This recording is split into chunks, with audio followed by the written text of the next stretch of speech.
Ready to be in the spotlight? Are you ready to share your story with the world? Well, Snails with No Shells is where you need to be. Available on all digital platforms, Facebook, and YouTube. Snails with No Shells. Leave that shell at the door.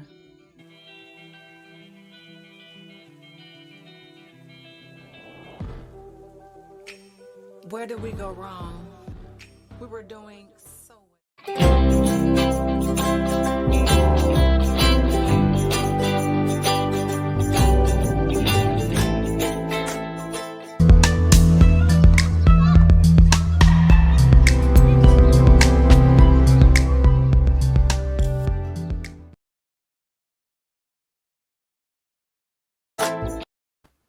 Greetings, beautiful ones. I am Ms. BJ Martin, and this is Snails with No Shells. Leave that shell at the door. That's my only rule. It's okay to be a slug for a little while. All right. So I am so excited to bring my next guest out. We've tried this a few times, and we're finally getting it. I'm so excited. I would like to bring out my next amazing guest. He has such beautiful energy. Okay, let me be quiet and bring him on out. Jay Vinson! Hey, how you doing today? Amazing. How are you? I'm doing great. Awesome. Let's get into it. Jay Vinson. I'm going to read some of your bio. Okay. So the audience can be a little familiar. Jay Vinson holds several degrees, including a BA in Mass Communication from Auburn University, a master's in instructional technology from the University of West Georgia, and life coaching from Lamont University. Distinguished honors from both universities include the Students' Dean List, Phi Sigma Pi National Honor Society at Auburn University, and Phi Kappa Phi National Honor Society at University of West Georgia. Go, Jay! You're working hard. Jay was also recognized as the Man of the Year for making headline news in 2021. And that's just some of his bio. I'm going to post it. You guys can read the whole thing. It's phenomenal. All right, let's get into it. Mr. Jay Vinson. First question. Where were you born and raised? Yes, I was born and raised in Montgomery, Alabama. Okay, Montgomery. Okay, my younger sister went to Alabama State. Okay, she's a Hornet. Yes. Yes, she is. And she plays Delta too while she was down there. So Great stuff. Yeah. So what was it like growing up in Montgomery? It was, I would say, amazing. Some people would say different, but I would say amazing because I made a lot of connection with a lot of people down there from at a small age, even when I was in elementary up into high school. Made a lot of connections, a lot of friendships with a lot of guys and females who I'm still in contact with today. We may be in different cities and different states, but we're still in contact, whether if it's periodically throughout the year, or even through via text or via telephone, or even just social media altogether. Mm-hmm. So I would say it's been a amazing journey being raised in Montgomery, Alabama. Okay, and what is one of your fondest memories? My fondest memories.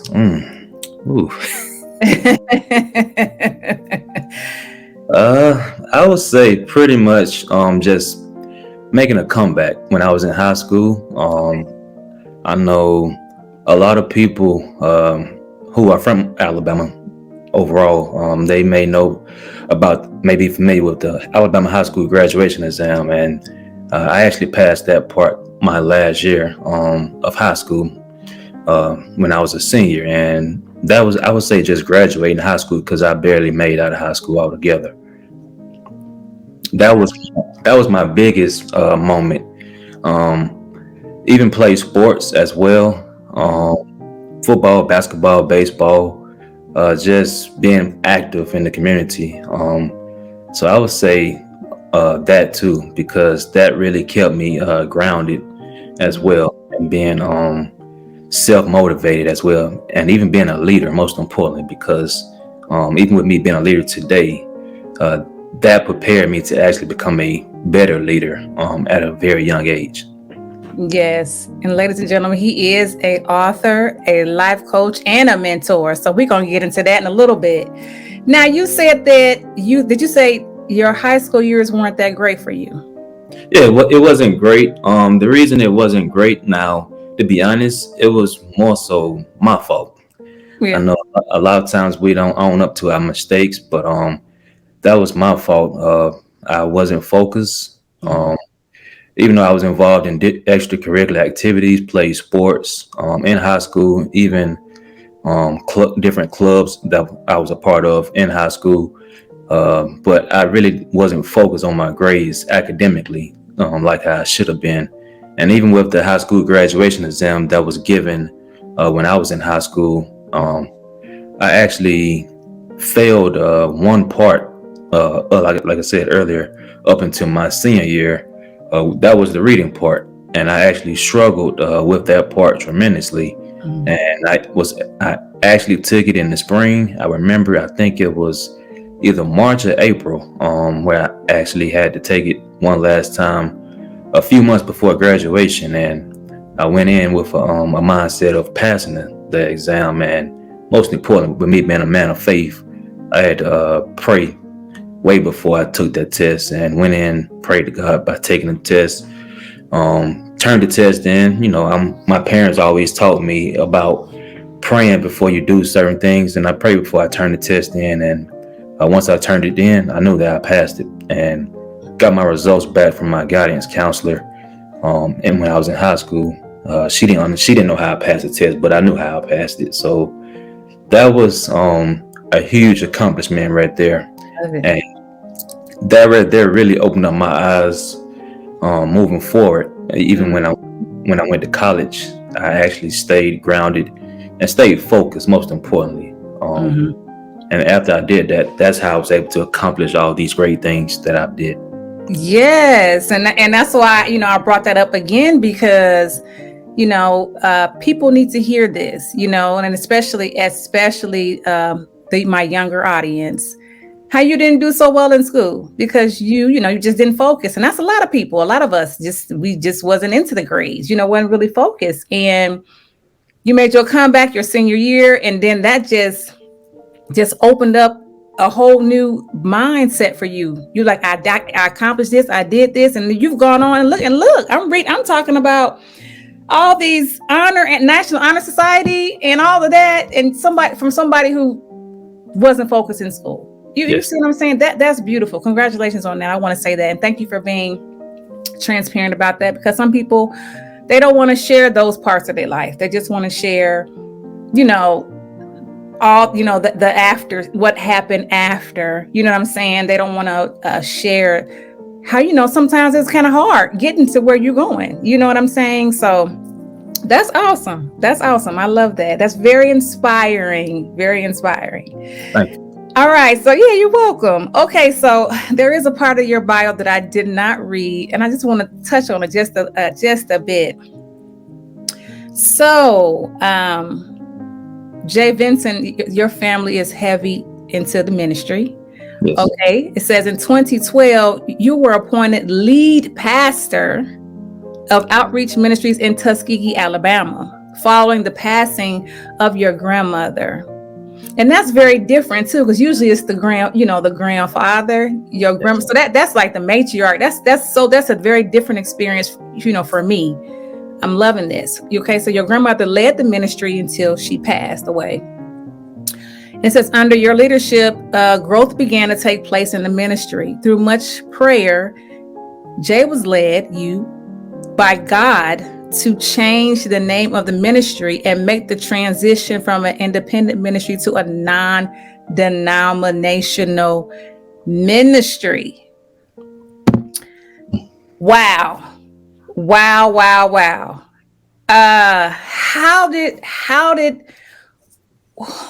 made you decide to do that?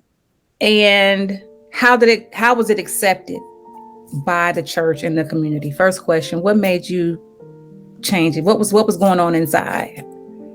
Well, I would say with us being a independent ministry, and the reason we were independent, we used to be a part of COGIC, Church of God in Christ. And after we had pulled out of COGIC, the name was still Outreach Ministries, Church of God in Christ. And after I did a lot of research, after I became the pastor, after my grandmother passed away, and I was appointed the lead pastor, I did a lot of research trying to see, are we still connected to COGIC or are we not? And even with me being connected to other leaders who are actually non-denomination, and even just holding those conversations with them to actually get the information that I needed to actually go from an independent ministry to a non-denominational ministry, which basically welcomes everybody from all denominations, whether they were brought up Baptist, Pentecostal, Apostolic, AME, or whatever the denomination may be. After I got all the research from different other leaders and even mentors of mine who operated in fivefold ministry, non-denomination, that's how I was able to come back and present the idea to our leaders of that time Outreach Ministries in Tuskegee. And then everybody was actually shocked that I actually received all the information. They didn't know anything about that, but everybody was on board with the vision that God had given me to actually change the name of the ministry from Outreach Ministries to currently now we're named True Life Church Tuskegee. So after we made that transition from being a independent to non-denominational ministry, that's when we began to see tremendous growth. We had other leaders who got connected to our ministry locally in Tuskegee, who used to be a part of other denominations, even other people who just didn't have a relationship with the church. Because what I realized, a lot of people have a relationship with God, but they don't have a relationship with the church. And the reason, another reason why I actually wanted to make that move as well, because we had a lot of broken people in the area who were actually broken in life, and they just needed some clear direction and direction to actually go in life. And like I poured into all of our leaders, we need to just welcome everybody with the love of God who come through those doors in Tuskegee. And even after making that transition from independent to non-denomination, we have been tremendously blessed. Awesome. Yes. Awesome. I love that. So, wow, that's a major move, especially being a young man too, and to decide to do something like that. So it really got. So it sounds to me it got well embraced. There was no pushback or anything. Everybody was like, okay. Did you get any pushback? Well, let me backtrack. There were a few people who was kind of hesitant about the move. But I had other leaders that actually helped me with the transition, whether they was local in Alabama or even Georgia. I had a great friend of mine and even mentor of mine who pastored in Cartersville, Georgia, and Villa Rica, Georgia, which is right outside of Douglasville, Georgia area. Both of them came down to actually just speak to our leaders who maybe didn't have a clear understanding about the direction that the Lord had given me to actually take. And even other leaders local who may be operating in fivefold ministry, non-denomination, they came in and spoke as well. So I've been bringing in a lot of leaders who I actually trust, most importantly, to actually just speak to these individuals, leaders, and parishioners of our church. And even though we had a few individuals who didn't really understand, or even they didn't really want to make the transition, but eventually they got on board. So I'll say that if there's people maybe tuning in right now who may be in pastoral leadership, and you may be trying to make a transition either from whatever the Lord has given you to actually change your prospective ministries to a different name, try to do some research first before you actually just make the move, and then even bring in other leaders that you trust to actually speak into your team and your leadership team and parishioners, so that everybody can be on the same page when you get ready to make that transition.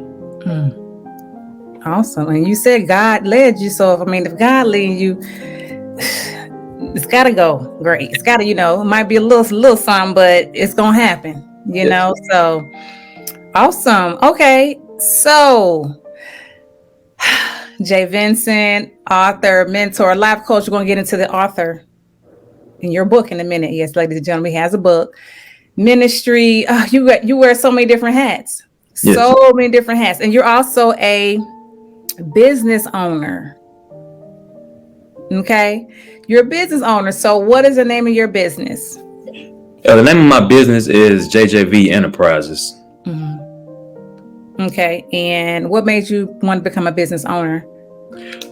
Well, I would say I have always had a mindset of being an entrepreneur, because I always did a lot of stuff outside of my day job, and I actually just was working with a lot of youth at a very young age, and even with me becoming a business owner, I was able to implement different things with youth life coaching, also implementing like different academies that's a part of JJV Enterprises. Mm-hmm. Also mentorship, because what I realized, a lot of young people need mentors, and even with me being a young person myself who had mentors as well, and even with me being a educator by day, I see on a daily basis that a lot of young people need mentorship and need mentors to actually help them go in the right direction. And that goes hand in hand with me being a life coach as well, coaching young people to become all they can be on purpose.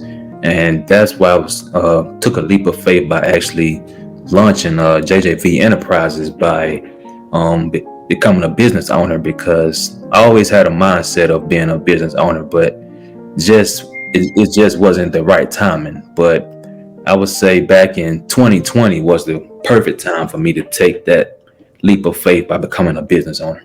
Mm-hmm. And so why? What was going on in 2020? Well, we all was at home.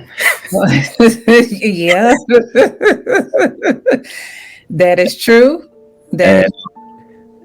And I was working from home, so I had enough time on my hands to launch a business. Mm-hmm. And was it difficult? Is this actually like a LLC or? No, it is a incorporation. Okay. It's an entity. It's a enterprise. So it's pretty much everything is a part of JJV Enterprises, from coaching. My coaching program is called Discovering the Professional Life Coaching. That's a part of JJV Enterprises. Also with mentorship, that's a part of JJV Enterprises. Even with me being an educator, I try to implement a lot of education. That's a part of JJV Enterprises. So all those different things are a part of JJV Enterprises. Okay. All right. I love it. And ladies and gentlemen, if you're just now tuning in, I've been talking to Mr. Jay Vinson about all the amazing things that he's doing and has done. He is an author, a mentor, a life coach. He's graduated from college. He's done so many things.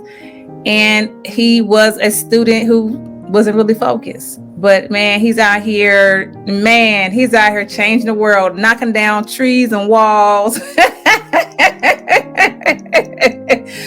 I love it. I love it.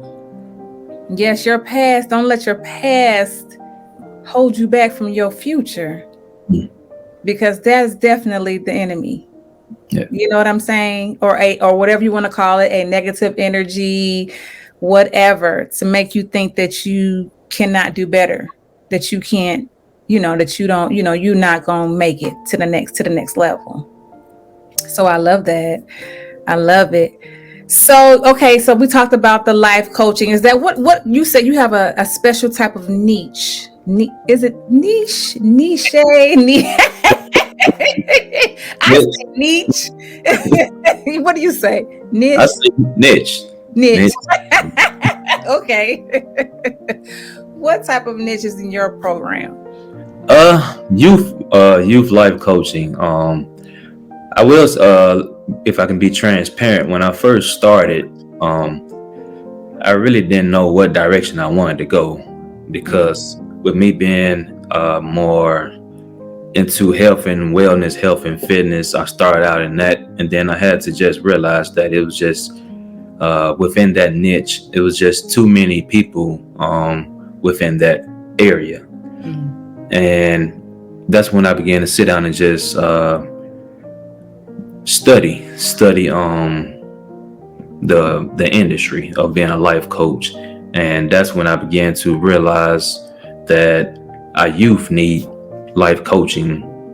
And because we see on a daily basis that our youth is going astray, and even with the news portraying that our youth just don't have no direction, nobody to actually help them. So that's when I actually just changed my niche to focus more on our youth. And like I said, not too long ago, I worked with the youth when I was younger. I was a YMCA counselor after school, and even a summer counselor working with the YMCA when I was in high school. After I graduated high school, going to college, I still worked at the YMCA. And then that's when I actually just came to realization and just said, hey, let me become a youth life coach, and just change my niche altogether. So that's what I've been focusing on more, youth life coaching, and just trying to help our youth, young men and young women. Okay, and you have this now. You are currently in Georgia, right? Yes, I'm currently in the Metro Atlanta, Georgia area. Okay, in the A. So you are here. That's good. People need to, reach out to you. That's awesome. So you have all that set up here. Yes. Okay. Awesome. And so again, another thing, an educator. Okay, author, mentor, life coach, and educator. Wow, that's many different hats. Because even being an educator is not just educating children. You are counselors. You are, sometimes you're that substitute parent, that's not there. You're confidant. There's so many things to be an educator. So everything you do, it all ties in together. Yes. Everything. Yes. That's awesome. So what ages do you deal with this when you're with your life coaching? With my life coaching, I deal with middle school and high school students. But I'm open to working with elementary as well. So I would say pretty much K through 12 with my life coaching. And I'm trying to get in the process, currently in the process of trying to work with collegiate students, student athletes. Even with me being a former athlete, I'm trying to implement a lot of coaching with our student athletes who are in college, and even high school student athletes as well. So these are the individuals who I really work with the most. I love it. And so I just going back, is there a specific coach that was maybe influential for you? Because being that you play a lot of sports, and I know you have a lot of different coaches, and it's like you're kind of doing what they did in a sense, it's a little different. It's not sports, but it's still coaching. It's all coaching. So do you have a specific coach that stands out? Oh, wow. I have a lot of coaches. I would say one of the coaches who stands out the most has to be with someone that I actually worked with. The reason why I say him is because our relationship with each other. I'm big on building relationships with people, and even with us working together on the high school level, we work together here in the Atlanta area, and just by us building that relationship with each other and just covering each other in prayer, talking to each other, and just working directly with each other, and most importantly, wanting to see our youth and our young men exceed and succeed in life. And that's really the coach. His name is Coach Bumpers, Webster Bumpers, who's one of the position coaches out in Duluth High School. He currently coaches in Duluth High School now. We used to work together at Alpharetta High School, and over the past years that we worked together, we actually been like brothers. Even though he's not my biological brother, but we call each other brothers. So he's been a huge asset to me. And another coach that I would say is my own brother, biological brother. He was there when I was born. He's older than me, so he was there when I was first started playing football, and even playing basketball, baseball, ran track and field.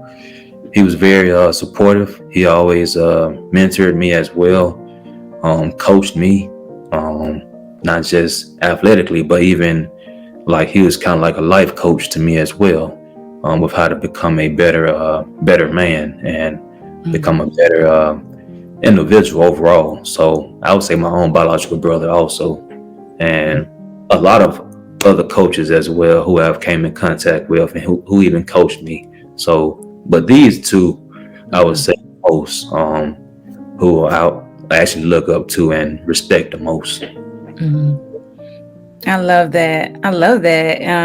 Shout out to those coaches. Look, Jay Vinson is giving y'all a shout out. I love it. And that's just, goes to show that it really is important for, our men, especially our Black men, to have some type of masculine presence in their life. Don't necessarily have to be a father, the biological father or a stepfather, everybody doesn't have one of those, but, just some type of masculine presence to kind of help guide them. That's very important. We need that. So your program is so necessary, And I just hope that you are getting the presence that you need, that, a lot of people are finding out about it. I hope that you have somebody like doing the marketing for you and getting that together for you, because that is so important. And we're here to serve. Like, we really are. Great leaders must learn how to serve, and that's what it's about, serving others. Well, what is your purpose? For the most part, it's always about somebody else.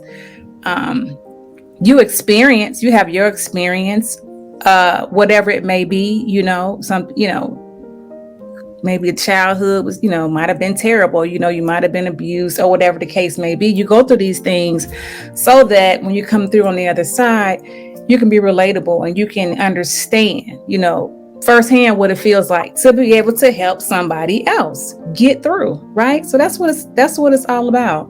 Very important. For, that masculine presence to be in young men's lives. I love that. Jay. All right. So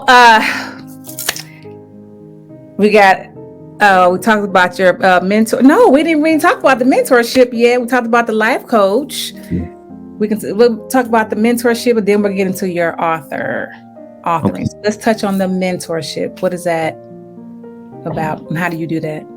Mentorship is really where I'm basically working with each individual. I would say pretty much it goes hand in hand with coaching, because I'm really working directly with a particular individual, whether if it's one-on-one or even whether if it's in groups. But I have mentored I can speak from experience from mentoring a lot of young men. Just recently, I've mentored one individual who will be graduating high school this year, the class of 2022-23. He's in Alabama, and he's a student athlete as well. So, been mentoring him after his father wanted me to actually mentor him. So, just been helping him along the way in his journey academically and athletically as well. Just pouring into him, just basically just helping him along the way in his journey of life. Even when he gets discouraged, I'm still there for him by mentoring him and just speaking life into him. And even though he had a setback this past athletic year with football, their season is up right now. So he had a setback due to a lot of stuff that went on in-house with the football program. But I was still there for him, mentoring him and helping him along the way. And he didn't give up. That's the huge part about him that I respect the most. Even though he may have had a setback, he didn't give up. My Interpretation. Get your copy today. Just my imagination, or is it just insane?